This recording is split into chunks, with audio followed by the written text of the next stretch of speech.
Bonjour à tous.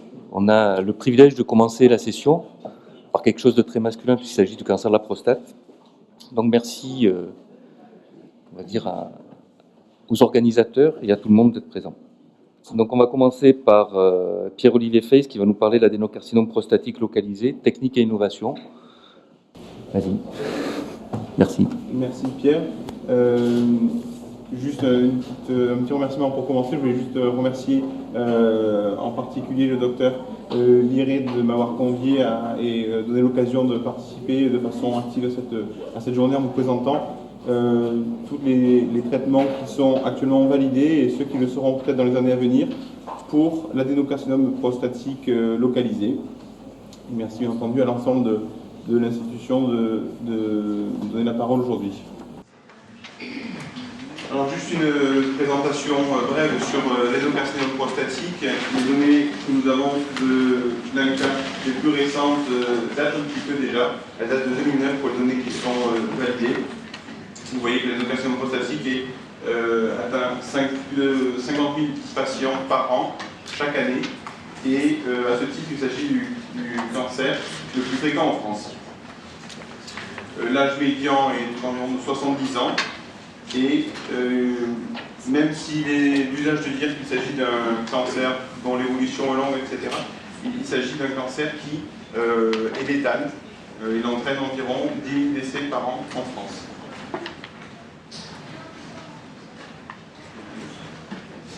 Le bilan diagnostic de cancer de prostate reste l'association d'un examen clinique et d'un dosage du PSA dans le cadre d'un dépistage individuel. Et outre la valeur du PSA, on s'attachera à avoir d'autres éléments comme la cinétique, l'évolution vers une augmentation progressive de sa valeur, le temps de mouvement, la densité et la vélocité. Une fois que ce dépistage est organisé et que l'on propose aux patients des biopsies de prostate, on aura des informations sur le caractère agressif du tissu tumoral et sa taille. Toutes ces données pourront être complétées par une IRM qui s'inscrit de plus en plus dans le bilan quasiment minimal de la prise en charge de l'adénocarcinome prostatique localisé. Et enfin, on verra que le volume prostatique peut influer sur la nature du traitement proposé. Il faut faire la carte d'identité du cancer et après il faut avoir la carte d'identité du patient traité pour pouvoir lui proposer le traitement le plus approprié. Donc il faudra analyser les symptômes urinaires du patient quand il en a, adapter le traitement à son âge, ses comorbidités et sa sexualité. Cette évaluation initiale nous permettra de stratifier le cancer en 3 groupes schématiques qui définissent le risque de récidive biochimique après le traitement curatif, en fonction de l'examen clinique, de la valeur du PSA et du Gleason bioptique. Les données que je vais vous montrer sont en partie, il y en a des plus récentes bien entendu, mais sont en partie issues des recommandations en oncologie qui constituent notre Bible, notre socle de référence sur lequel on base notre attitude thérapeutique, en sachant que ces recommandations sont actualisées tous les 3 ans. Donc cette année, au congrès en 2016, en novembre, nous devrions avoir la version actualisée 2016, et on est encore sous les recommandations 2013 à l'heure actuelle. Ces recommandations sont issues d'un travail du CCAFU, qui est le comité de cancérologie de l'AFU, qui rassemble des urologues, des radiothérapeutes, des radiologues, des médecins anatomopathologistes. Une oncologue de Cyril. En tout cas, il y en a, mais il n'est pas encore. Donc, premier type de traitement, qui est un traitement que l'on commence à proposer depuis déjà plusieurs années, et ce que l'on appelle la surveillance active. La surveillance active constitue à nous proposer un traitement physique, quel qu'il soit, chirurgical, radiothérapie ou autre, aux patients qui auront un cancer de prostate évolutif. C'est complètement différent de l'abstention surveillance que l'on propose aux patients qui sont soit trop âgés pour avoir un traitement, soit qui ont des comorbidités qui rendent quelque traitement que ce soit hasardeux. En général, il s'agit d'un cancer relativement peu agressif, avec un PSA assez faible, un Gleason strictement inférieur à 7 et un toucher rectal presque normal. Une étude récente en juillet 2012 a vraiment ancré cette attitude dans la pratique. Vous voyez qu'elle a comparé pendant 10 ans deux populations, 367 patients qui étaient surveillés, 364 qui étaient opérés, et on n'a observé aucune différence significative en termes de survie globale et spécifique dans les deux cohortes. La seule différence était pour les patients qui avaient plus de 10 de PSA, et ces patients-là, en général, on ne leur propose pas de première intention la surveillance active. La méthodologie, une fois qu'on a fait ces biopsies, que le patient entre dans les critères, on le surveille de façon étroite avec un contrôle du PSA, un examen clinique et des biopsies de réévaluation. Après, les biopsies itératives seront discutées en fonction notamment des données d'IRM qu'on pourra proposer aux patients. Bien entendu, il faut garder une fenêtre de curabilité, c'est-à-dire qu'on va suivre ce patient de façon étroite, de façon à ce que le traitement, même différé, ne soit pas une perte de chance pour le patient. On a une étude française qui a été, dont les inclusions sont terminées maintenant et dont on attend les résultats dans les mois et les années à venir pour savoir si cette attitude est une attitude qui devrait être la référence ou pas. À côté de la surveillance active, il y a l'intervention chirurgicale, qui est le traitement de référence, en tout cas dans les recommandations pour l'adénocarcinome prostatique localisé et de risque intermédiaire, faible et intermédiaire. Ce traitement a pour but, comme les autres, vous verrez, à la fois d'assurer un contrôle carcinologique du cancer, préserver la continence du patient et l'érection. Vous voyez que, globalement, les nombres de prostatectomies par an ont augmenté jusqu'en 2007-2008 et que depuis 2007, on fait de moins en moins de prostatectomies chaque année en France.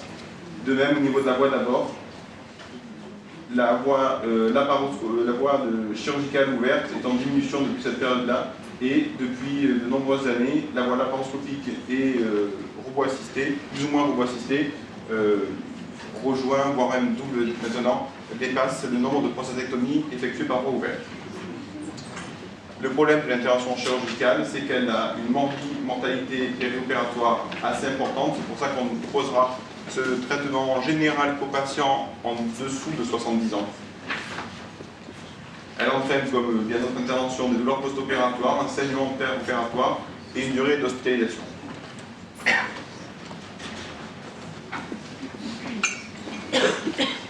Pour améliorer les résultats sur la continence et l'érection, il a fallu comprendre sur le plan anatomique comment on pouvait préserver au mieux le sphincter et comment on pouvait préserver également au mieux les bandettes neurovasculaires. C'est un travail de Yoran Vance, qui est urologue à l'IPC, donc on peut lui rendre cet hommage, qui a écrit un papier en 2010 qui a vraiment montré le travail que faisaient les urologues pour améliorer sur le plan fonctionnel les résultats de cette intervention chirurgicale. Donc l'intervention par laparotomie est pratiquée depuis 1983, en tout cas les premières étaient faites en 2003 par moi sur New York. La laparoscopie date de 1997 et depuis les débuts des années 2000, on a le robot qui permet d'améliorer les résultats, enfin en tout cas d'améliorer la faisabilité d'intervention par voie laparoscopique.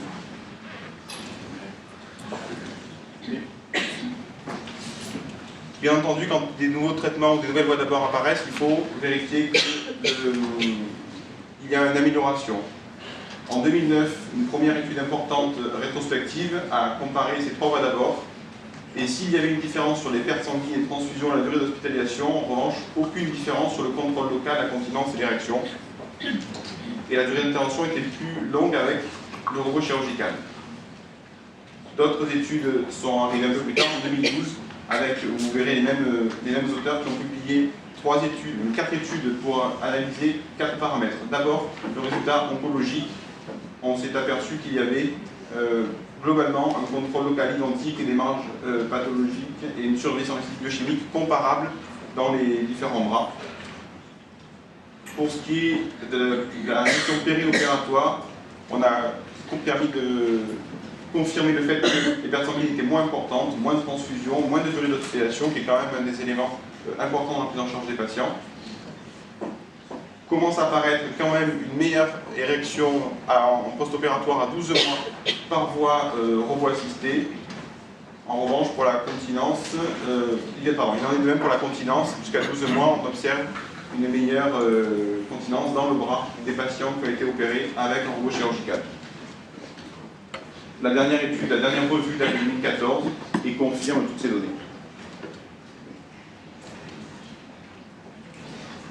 Une étude prospective et contrôlée a permis de confirmer le fait que l'érection était meilleure dans le bras de chirurgie robotique. Pour ce qui est du contrôle local de la continence, il y avait les mêmes résultats.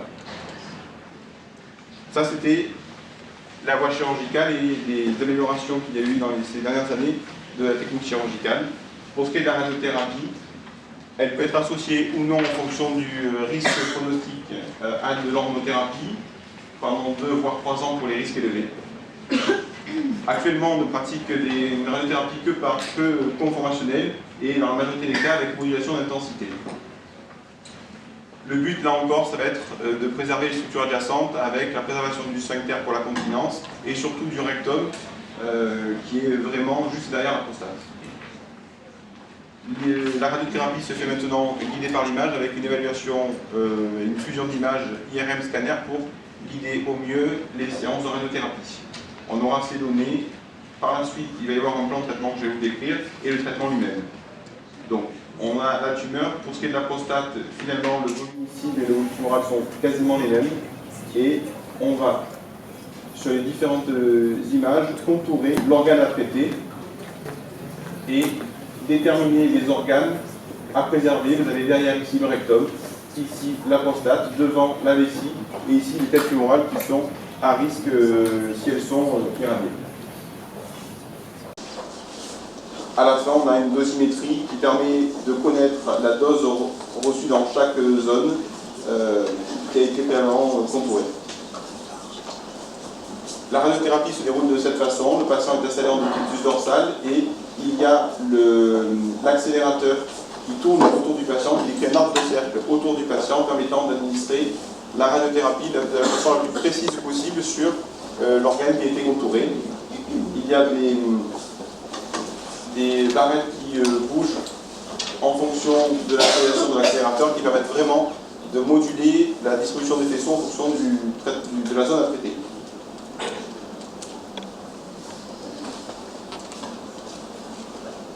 Donc le but de l'IMRT, de la modulation d'intensité, c'est de délivrer le maximum de doses dans la prostate et le minimum sur les structures adjacentes.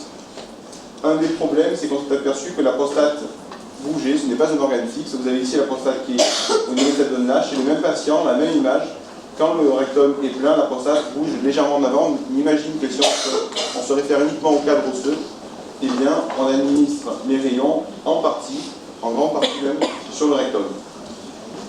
D'où l'IGRT qui est la radiothérapie guidée par l'image, qui associe en plus de l'accélérateur un système de radio permettant d'avoir une image se rapprochant de la qualité du scanner pour bien viser la zone à traiter. Et pour améliorer encore cette précision, on met maintenant en place 3 grains d'or dans la prostate par voie endorectale afin encore de guider au mieux les séances de radiothérapie. La tomothérapie, c'est comme l'IMRT, mais c'est une distribution circonférentielle des rayons et elle permet de traiter de grands champs, ce qui nous concerne assez peu en pathologie prostatique. Une des évolutions de la radiothérapie, mais qui n'est actuellement pas validée, c'est le CyberKnife, qui est une radiothérapie stéréotaxique avec, à la manière d'un robot dans les industries de fabrication automobile, un robot qui bouge autour du patient et qui envoie des centaines de faisceaux sur la zone à traiter. Ça permet de faire un traitement en moins de temps, puisque la radiothérapie s'étend sur 7 semaines environ, et là en 5 séances on arrive à traiter en totalité de la prostate, mais ce traitement n'est à l'heure actuelle pas validé, du moins en France. Une autre forme de radiothérapie, c'est la curithérapie interstitielle. Il ne s'agit pas d'administrer depuis l'extérieur des rayons. Là, les rayons sont délivrés à l'intérieur du patient via des grains avec de l'iode radioactif. Il faut un plan de traitement, là encore avec une IRM et une image échographique qui permettra de distribuer les grains d'or en fonction d'une grille par voie périnéale. Et vous voyez qu'après, la prostate est truffée de petits grains d'iode qui vont administrer la radioactivité à l'intérieur de l'organe. On réserve globalement ce traitement en monothérapie pour les cancers faible risque et intermédiaire, et on peut l'associer à la radiothérapie externe pour les risques intermédiaires, voire les hauts risques, bien que cette attitude ne soit pas celle en première intention. Dans l'ensemble, les résultats sont excellents dans cette technique, avec 85% de survie sans récidive biochimique à 15 ans, qui est un long délai. Les résultats sont comparables à la radiothérapie externe et la chirurgie. Ils sont même meilleurs dans certaines études pour ce qui est de la gestion dans les risques intermédiaires, lorsqu'on peut y associer la radiothérapie externe.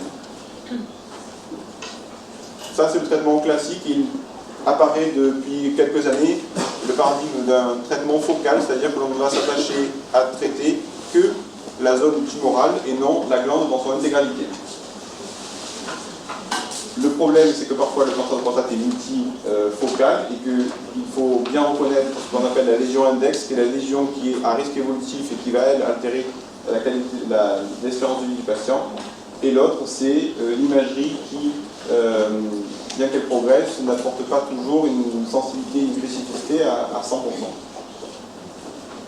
D'autres critères permettent de proposer ce traitement aux patients. Je vais vous présenter les 3 traitements les plus pratiqués. D'abord, le plus fréquent probablement, le traitement par ultrason. Donc il s'agit de mettre en place une sonde d'échographie par voie endorectale, et on va déterminer un plan de traitement en fonction de l'IRM là encore. Le patient est installé en décubitus dorsal, on met en place la sonde d'échographie dans le rectum et elle délivre des ultrasons qui permettent de chauffer, de créer des phénomènes de cavitation et de nécrose tissulaire pour traiter le tissu tumoral. Là encore, on a une image IRM, un plan de traitement, et on voit sur l'échographie la distribution en ellipse des ultrasons permettant de traiter l'intégralité de la zone iodisée. Les résultats sont globalement très bons, avec des biopsies négatives de 35 à 85% selon les études. Là, c'est un article de revue relativement récent. La survie sans convulsion est là encore très bonne, et les effets secondaires sont présents également, avec une direction là aussi importante, hein, comme la chirurgie et la radiothérapie. Deuxième type de traitement focal, la cryothérapie. Là, on ne va pas chauffer, mais au contraire, on va refroidir les tissus en mettant là encore sur une grille des aiguilles dans la zone à traiter, et par du gaz argon, on va refroidir la lésion et créer une boule de glace entraînant une nécrose tissulaire. Là aussi, il faut préserver les structures adjacentes, et on met en place dans l'urètre une sonde qui permet de réchauffer l'urètre et de le préserver des lésions induites par la température extrêmement basse. Parfois, on met même en place des aiguilles pour éloigner le rectum, ou du moins réchauffer le rectum et éviter qu'il ne soit pas concerné par la cryothérapie. Là aussi, les résultats sont bons pour l'instant, avec 75% de récidive sans récidive biochimique à 5 ans. Le problème de tous ces traitements focaux, contrairement à la prostatectomie ou la radiothérapie, c'est que l'on aura du mal à définir les patients qui sont en récidive. Quand on enlève la prostate, c'est assez simple de le suivre, le patient. Le PSA est par la suite indosable quand il est contrôlé. Dès que le PSA bouge, on sait qu'il y a une récidive. Et même pour la radiothérapie, on s'en réfère au nadir, qui est la valeur la plus basse du PSA.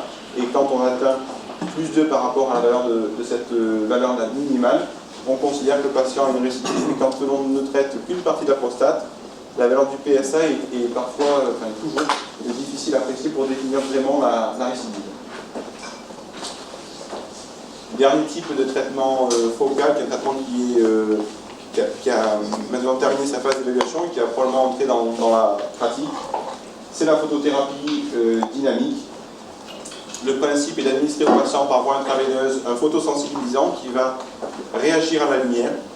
Et en réagissant à la lumière, au contact de l'oxygène, il va entraîner une nécrose tissulaire et une thrombose vasculaire, des microcapillaires au niveau de la prostate, à proximité de la tumeur. Juste pour le détail technique, le traitement est administré par voie systémique, c'est-à-dire qu'on injecte par voie intraveineuse tout le traitement et que dans les heures qui suivent l'administration de ce traitement, le patient est dans une sorte de bâche qui le préserve de la lumière parce que si il reçoit de la lumière, il peut avoir théoriquement, il peut avoir des nécroses importantes du fait de la réaction à ce photosensibilisant. Donc le traitement, là encore, comme toute thérapie focale, repose sur un planning préopératoire avec une imagerie et un repérage de la lésion cible, une grille permettant de diriger des aiguilles qui vont être mises en place dans la prostate avec de la lumière qui va être diffusée par ces aiguilles, permettant de traiter la zone définie. Ce traitement vient de terminer sa phase en 2015 et les résultats sont publiés avec, récemment, en mars 2015, avec là encore des biopsies négatives à 6 mois qui sont dans 70% des cas quand le traitement est focal et dans 80% des cas quand on traite non pas qu'une seule lésion mais la moitié du lobe prostatique afin de préserver l'autre lobe et notamment des bandelettes vasculaires permettant de conserver une érection. Toutes ces améliorations techniques n'ont qu'un seul but finalement, celle d'améliorer la survie du patient. Et vous avez dans l'actualité très récente la publication de la survie des personnes atteintes de cancer. Et pour les données de la prostate, vous voyez qu'en France, on est passé de 92% de survie à 1 an dans les années 90, début des années 90, à 98% dans la deuxième partie des années 2010. Et à 10 ans, on est passé de 58% à 84% dans les années 99 à 2004. Ces données-là n'étant pas disponibles puisqu'on n'a pas encore les 10 ans du recul.